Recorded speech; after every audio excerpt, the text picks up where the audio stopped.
It's Animal Well's first anniversary. Not anymore, it's not. And, well, this is not at all the kind of video I was hoping to get done by now.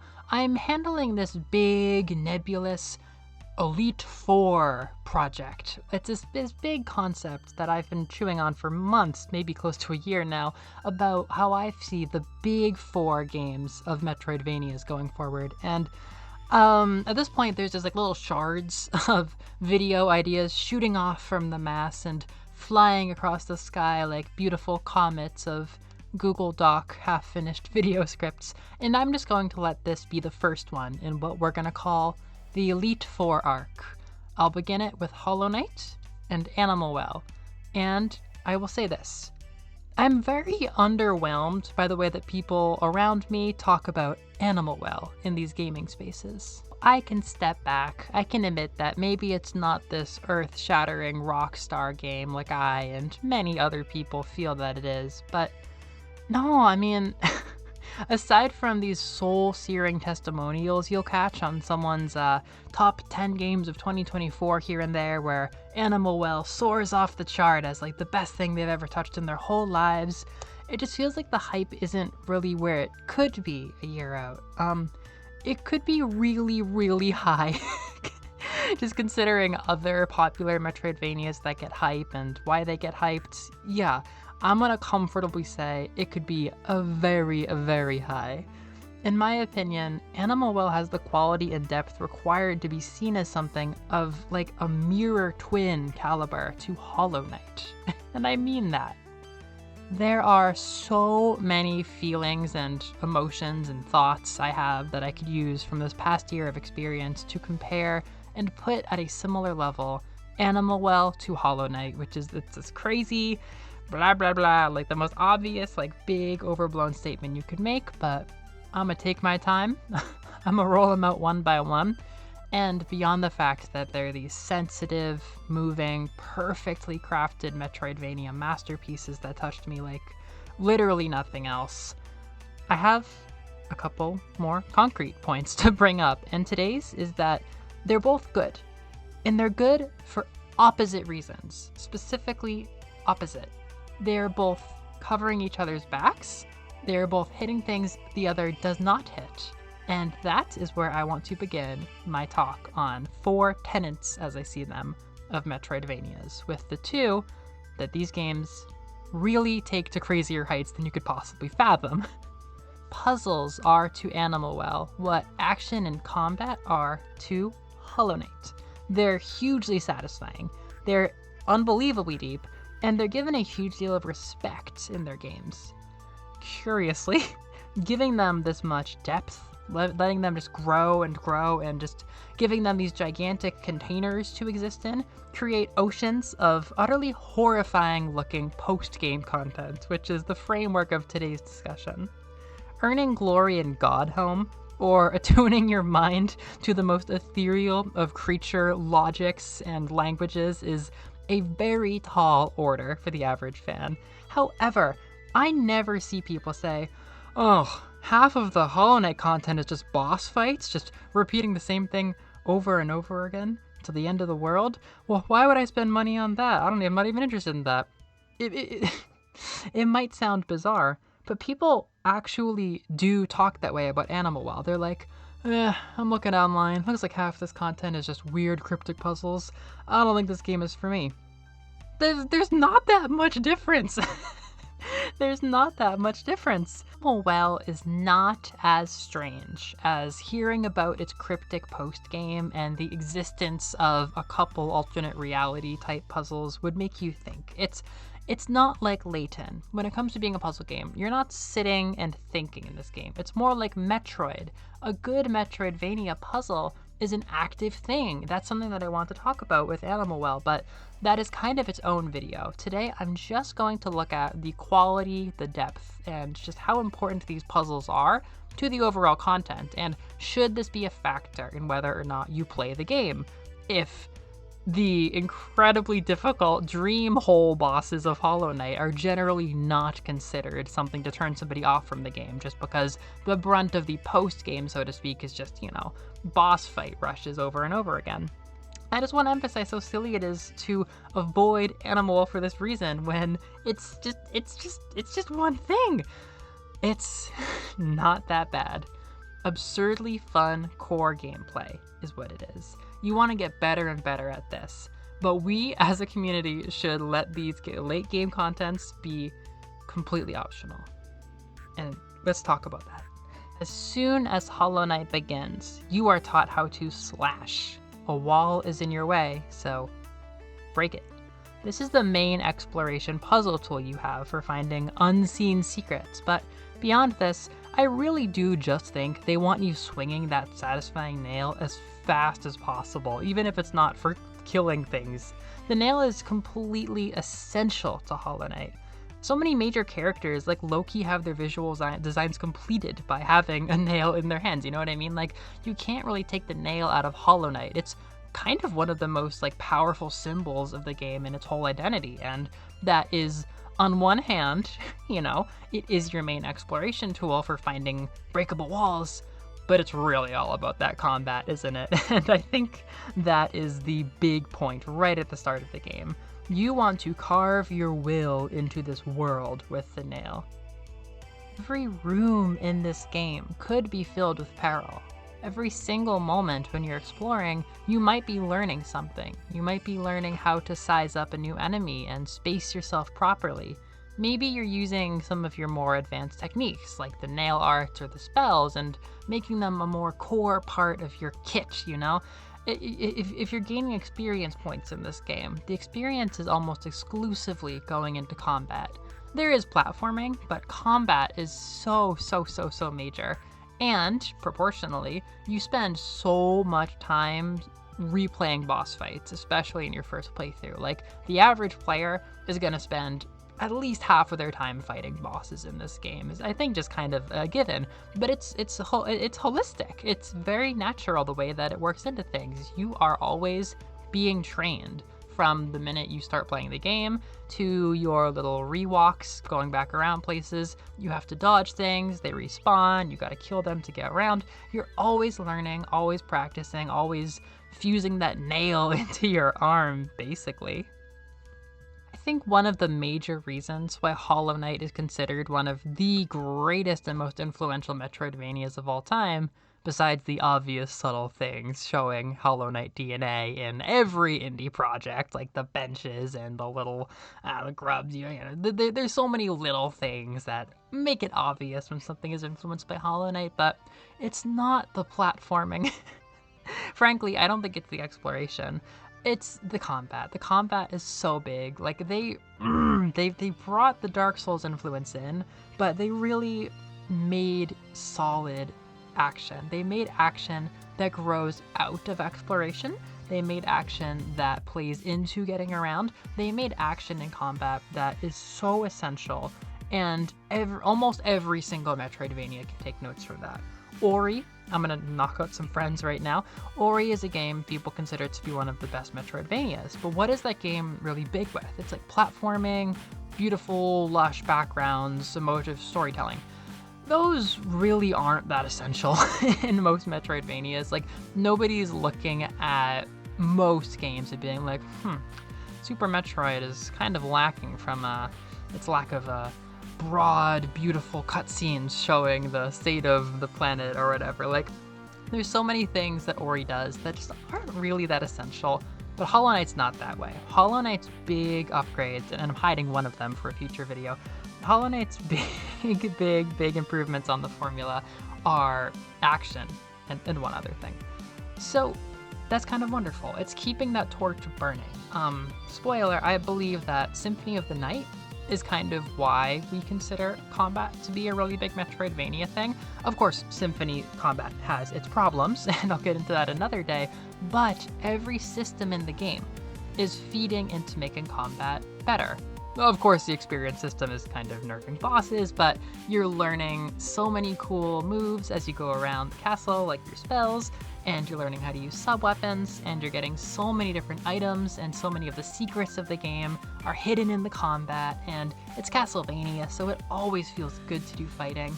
But Hollow Knight, as the other torchbearer, as the other most influential combat heavy Metroidvania does it in a Souls-influenced way that doesn't necessarily feel out of left field, of course. Blasphemous is another very, very beloved Metroidvania. Some people like Nerol consider like Blasphemy 2 to be like the best Metroidvania or whatever, but I don't see it as much. Not that it's not a good game, but I don't see it as being as core to the genre as something like Hollow Knight, right? Because the Dark Souls format is very cool and influential, but Hollow Knight's style is so built out of the environment. Like everything, it's just so it's so built together. Like, sure, the combat part of Blasphemous could be very, very big, but I think if you strip it down to just the Souls element, like for example, running back to get your little ghosty guy after you die, that's like whatever. Like you don't have to have that in games. But if Hollow Knight and Blasphemous are contributing something to the core of the whole Metroidvania landscape, it's combat. It's not specifically the difficulty. It's not specifically the Souls style progression. It is just kind of the tough as nails part. And I've even heard people say that there's not that much Souls in Hollow Knight compared to Blasphemous, so kind of further going on to say, like, why do I think Hollow Knight is one of, like, the big influential Metroidvanias compared to, like, Blasphemous? I think Blasphemous is kind of doing its Dark Souls thing, kind of a step removed from the core of the genre, whereas Hollow Knight sits smack in the middle of it. But we all agree, correct? I just went over things we already all feel. The Hollow Knight gameplay loop is really good. The combat is very beautiful. It grows from a satisfying, simple swing of the nail and grows into this majestic, complicated system of charms and super bosses and strategies and all that jazz. Pivot. Here's a spoiler. There is a hint to a third layer puzzle you would never be able to perceive in the literal first seconds of Animal Well. You won't know that until later. You don't have to know that. Don't overthink it. But instead, you just go right into a little tutorial, like Hollow Knight, very natural tutorial. And what are we learning about? Well, there's no combat in Animal Well. And that's a big thing. People are like, whoa, what the hell? There's no combat. Well, listen, there's other forms of engaging action with the kind of soft quote around it. You learn the simple joys of levers. You learn the fun of pushing yellow buttons and memorizing where they are. You learn how to manage your firecrackers, one of the vestigial organs of back when this was a Resident Evil game. Is this how Naoto got into Resident Evil? I'm gonna ask them about that later. These will always help you. The same way that Hollow Knight gameplay is so based around these tiny essential things you bring around, this is the same way. If you want to backtrack through rooms, you gotta be pretty used to hitting these buttons, pressing these levers, just remembering what to do in what room. It's this constant skill set that you're always building, and it gets your muscles growing in the same way as Hollow Knight. There are optimal timings, There are ideal ways to do certain jumps, which is a little bit less about platforming and more about puzzling. It's a more brainy thing. There's a very simple jump in this game. So, fun, tactile puzzles. Like, that's some of the most important parts of this game, and the tactileness and the way that it's built into the world. That is a very strong, weirdly underrated recently aspect of the best Metroidvanias. If puzzles in Metroidvanias were literally like Professor Layton games, where you walk into a room, somebody says, "This obelisk reminds me of a puzzle," and then you go to like a menu to read some stuff, any game with that style would be so offbeat. It would be so removed from center. And I know that sounds kind of silly, like obviously any Metroidvania that does that is a very niche, strange game, but that's the way people talk about Animal Well. And I want you to understand the spectrum between fully stagnant puzzles where you read words and think in your brain to active puzzles where there's timing, where there's visual reading of the room, where you have to use like kinetic skills to get through, and best of all, consider how removed you are from the world when you get taken away to a latent text screen versus when you're digging around with your hands, so to speak, and crawling around looking for symbols that mean something, or buttons in places you couldn't see them, or breakable bricks that have a tiny little hint that only you can read. It makes the world feel more alive. So when I say that puzzles are one of the 4 tenets of core good Metroidvania design that just about everybody is, gravitating around without knowing it, I don't mean like this reminds me of a puzzle. I mean puzzles that have you kind of digging your hands in and messing around with the world, making you feel more connected to it, making you feel like it's something that you can learn, and making every room feel like something you're having a conversation with. I don't fucking understand why. But I feel like only Metroid, Axiom Verge, and Animal Well are really notable examples of games that do this well. I mentioned before that your main way of breaking stuff and finding hidden routes in Hollow Knight is slashing walls. Like, it really is just that. It's either an extremely obvious clue, like, oh, the water's acid, so swim in it, or oh, this road is crackling, like, use your downward dive. It's that brain dead, and that's not engaging. That's just door, button. It's like the Metroid missile doors. It's red, use red. It's green, use green. It's fine, it's functional for a Metroidvania, but it's not puzzly. It's simply a lock and a key. Having the world be full of little tactile puzzles you have to crawl around and mess with, it makes the entire map feel more like a living thing. And that is something Super Metroid has over Symphony of the Night. Easy. Because SOTM is the same way as Hollow Knight, if not a little bit worse, because it has its, guess them walls, which I'll admit is the best thing it has going for it here, because you have to learn the tells, you have to learn kind of what makes a breakable wall versus what doesn't. But aside from that, a lot of these puzzles are one and done. I thought that Portrait of Ruin was going to be a puzzly Castlevania after the beginning. No, Castlevania loves to give you these singular set-piece puzzles like the fountains in Animal Well, and then never use them again. It's much more like a latent puzzle. It takes you out of it. It's puzzle time. It's like you literally go into the puzzle zone and do this puzzle. That's not what Animal Well is like. Think about like timing the red skeleton to fall on the lever and bring you up to get the knife early in Symphony of the Night. You are stopping gameplay, you're engaging with a one-off puzzle, you're not going to be looking for red skeletons going forward, it's a one-off thing, it's not baked into the world. Axiom Verge, people don't talk about that game enough anymore. Because that game has so many things that require you to be building this sense of the world as a puzzle with. Like, oh, this is drone breakable. This is drone long shot breakable. This is drill breakable. This could be broken with any of my guns that has a reach around the wall. It makes your weapons and it makes the world feel so much more connected because the puzzles are so Metroidvania-like, That feeling of building your intuition for, this is a breakable floor, this is somewhere where I should use the wave beam. That is why I think Super Metroid holds up as a mirror twin to Symphony of the Night. It's one of the 2 reasons. Again, I'm only going into 2 of the tenets today, but I hope you understand. When I say puzzles are essential to Animal Well, I mean good damn Metroidvania puzzles, not just puzzles, Good damn Metroidvania world puzzles.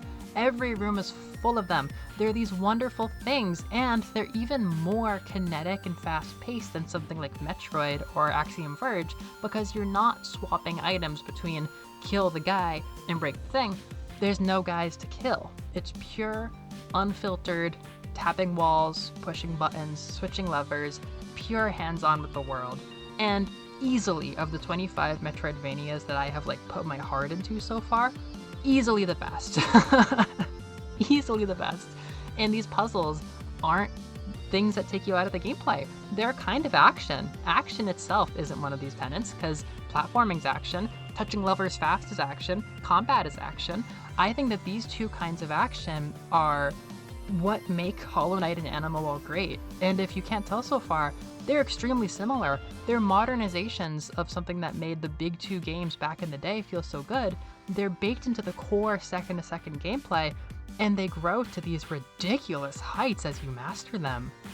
by the time a standard playthrough of either of these two games is done, you're going to be chaining together tools and thinking on numerous levels to work around all of your enemies and problems. You're going to be taking pride in the way that you can dispatch these little challenges like they're nothing, and once you backtrack, it's so much easier than it used to be, and just like even behemoth boss battles start to fall behind you, these giant projects you never thought you could beat. There's a lot of skill to develop in the combat of Hollow Knight and the puzzles of Animal Well for sure.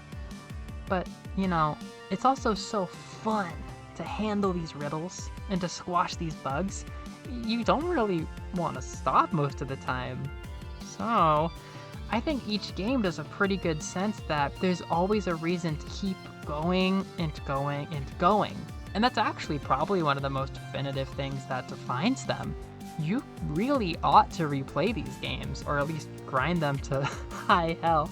Watching somebody who has replayed these games numerous times or is just obsessed with them can be kind of nuts. Like, they're gonna be doing all these crazy shade cloak side skips and all these niche charm combinations they learned from Fireborn, and then like the Animal Well players like bouncing off the frisbee and using this bubble chain you never saw to get the spoiler name light early and then get the flute. Like, there's just so many layers, there's so many cool skills to build that carry over between your playthroughs, and again, make that second to second gameplay even more fun, you know? Masterful combat, really, really elegant solutions to the puzzles, and minor skips. It's, if you can't tell, does create a bit of a funny challenge for the developers, doesn't it? They need to create some kind of outlet in-game in order for you to use your skills if you're getting so good you're almost transcending the game. Was it enough to just create these games? Was it enough for them to just make them and leave it at first credits? Team Cherry and Billy Basso respectively said no. And now that I've written that, I kind of want to like see them meet someday. You know what I mean? I want to see like a picture of them together. Like, what would they talk about? They're clearly very smart people with similar passions. Like, I don't want to make that happen. But no, yeah, they said no, and they built things for us. And what they built are frankly kind of insane post games for testing your skill above all else. Mountains for the bold player to climb after dozens of hours of either studying the blade or growing their brain cells. You've got a series of near endless boss rushes with the DLC of Hollow Knight, and layer after layer of increasingly esoteric little mysteries in Animal Well that truly escape containment. These are very hard. If you get past normal credits in either game, you've done some very difficult things already, and what's coming is so much worse. These are for freaks. These are such hard challenges. I've been chewing on them for ages on each one. They're super fun, super fulfilling. Am I ever gonna finish them? I literally couldn't tell you. Most players who love this game will never finish them. But like, that doesn't usually go with how people treat games, right? Like, think about like achievement culture, platinum culture. I've never even owned a PlayStation except for all my new retro ones, but like, you don't do that. You don't leave something undone in a game. And yet, like, name a Hollow Knight fan in your life that's well adjusted and has done all the content. Like, maybe if you're like a skill monster you are, but I don't know, you're probably already a Mega Man fan or something. You're some kind of Castlevania buff if you're able to just walk in and beat all of this. Like, it's a very high skill level, you know? I've got a friend whose hobby is just replaying God Home, and she's never gonna finish it. I'm never gonna finish it with her. Like, that's never gonna happen. It's not expected that people finish this content. It's there as a fun thing for testing your skills as you get stronger with time. I mean, it's completely out of this world. So, should you really beat yourself up for not finishing the Herculean task of clearing God Home? I do not think you should be, obviously. Even if you want to, even if every person, for the reasons I mentioned, care about the combat, even if everyone wants to do this, so few people are ever going to do it. It has to, I think it's commonly understood among Hollow Knight fans that are not super hardcore that like, no, like, it doesn't, beating all of the tournaments is not 100%. 100% is ambiguous in that game. So why do we get so upset about Animal Well? This late game stuff that's really hard that most people wouldn't clear, it turns people off from Animal Well as far as I can tell. It makes people not even want to do the stuff that they can do in Animal Well, which is just so upsetting. It's just disappointing, I think. It's why. I've heard from a good couple people that the idea of what I'll call layer 3 and beyond to be ambiguous makes people literally say, I don't know if this is for me, you know, it's got like singular ARG, it's got slightly weirder stuff. People are like, meh, but there's so much more to the game than what is there. Just, there's a compromise here, right? There are two compromises I'm going to make. I was saying that what Animal Well is so good at is action-y, engaging world-based Metroidvania puzzles, and to be clear, those are never abandoned. You always have to solve these puzzles through exploration and finding new areas. That is never abandoned. But the slide definitely ticks towards more mental space. This reminds me of a puzzle stuff. Once you have to collaborate, once you have to look up online for a solution you can't get, and once stuff is truly like built for more than just one person playing on their own. That stuff absolutely exists. That stuff also exists in Hollow Knight, you guys! Like, it is a big concession, right, to say that you need to look stuff up. Almost certainly, there is an ARG in Layer 3 that you have to look up the community solution for. Have you never stopped and looked up a community solution for fucking God Home? People who have cleared God Home, was that like a home-baked original charm loadout that you thought of? Did you use your precious little spore shroom from your playthrough and go, oh, this is gonna be so effective against Hyper Mantis Ultra Radiant Grem? Like, no! You probably looked at a damn YouTube video. In fact, I wouldn't be surprised if it takes more community effort to beat Hollow Knight than it does Animal Well. Of course, it's not strictly necessary to beat Hollow Knight by doing this, but like, really? Really? You're telling me that there was some point between you and like super hyper platinum bronzing the stupid game, there was never a moment where you had to stop and like write in a notebook, like, this is how I'm gonna beat the Brothers Grimm. Like, there was never a point where you had to look up a strategy guide. I don't get it. I get it, but I don't get it. Like, I genuinely think that both of these post games are things that we are all hooked into wanting to do because the combat and the puzzles are so good. But knowing up front that you're going to have to use a guide, you're going to have to collaborate for Animal Well, turns people off. Whereas with Hollow Knight, they get to this thing, they think, I'm never gonna beat this unless I look at a guide at how to train like the Karate Kid and learn how to use all of his fancy grub charms. I'm just gonna turn back. I think it's a big issue of presentation, but it's not quite that simple. Of course, knowing up front makes it far less appealing for Animal Well, but there is another layer. Again, it's bullshit, but it's in the presentation. So I think really my big theory as to why the presentation kind of scares people away from Animal Well's post-game is comparing it to something like Pokemon's Battle Towers. Like, you've never met a child who said, oh, I didn't play Pokemon as a kid. Oh, no, I was interested, but you see, a huge amount of the playtime would have been grinding post-game content that I'm frankly not interested in. I saw in game FAQs that Jonathan Falco played 120 hours of Platinum, 35 hours was the post-game plus side quest, and then 75 hours was the battle tree. I'm simply not interested. It's very clear when something like God Home, which is much more like a Pokemon post-game, isn't really meant to be beaten as part of 100%, you know? Again, it's just presentation. And a lot of the content in Hollow Knight really is this like super battle stuff. But I get it. It took a while of conscious thought for me to even realize how similar these games were, because I think most people see the way that the Dream Bosses and the God Home DLC and even the Coliseum of Fools are clearly set aside from the rest of Hollow Knight to make them feel more optional. Animal Well, unfortunately, is not that way, though it really does make efforts to fix this. Animal Well's layers unfold before you're done solving the first one. This has probably sounded so cryptic to people who haven't played, but Layer 1 is simply doing the main quest you're told to do and getting credits. I would already be a super fan if this was just a $20 game that lasted 7 hours and was just that, but it's not. There's also Layer 2, which you have been picking up pieces for the entire time through the game, and it's a very straightforward, very obvious, very satisfying, what I would call 100% quest that gets second credits and every single Steam achievement. Oh my god, I would still be raving about this game if it was just that. But it's not just that. As you've been going through Layer 2, you will definitely have been seeing hints for Layer 3. And I'll just say it. Bunnies. It's not going to take long before you catch on to that. You have been seeing stuff from Layer 3. Absolutely. It's so tantalizing. It's right there in the game.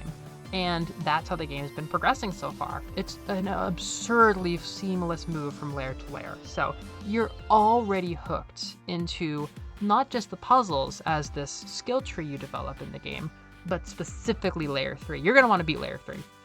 And that's where the problems arise. That's where it becomes less action-y exploration and more like careful fine-tooth comb in really deep, big galaxy brain, if not working with your friends.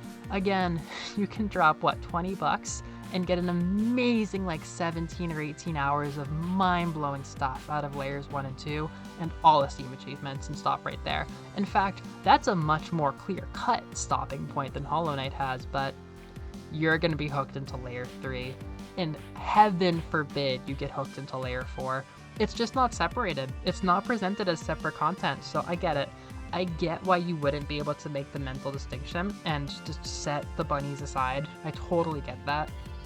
But unfortunately, when you look at it as content, it's the same as the dream bosses in Hollow Knight. It's the same as God Home. It's just optional stuff for people who want it. It's just more fun. It's stuff to do after replays. It's stuff to do with your friends. It's a really beautiful thing, frankly. I've been, ragging on it, but it's a wonderful thing that brings the community together. It gives us deeper, more fulfilling ways to enjoy our puzzle skill and our combat skill in Hollow Knight, respectively. It's wonderful, but I really do think it falls on the fans to not pressure each other into completing all of this, lest these incredible games become unbelievably daunting completions. Like, oh my god, fuck Layer 4. Fuck Layer 4. I haven't even finished Layer 3.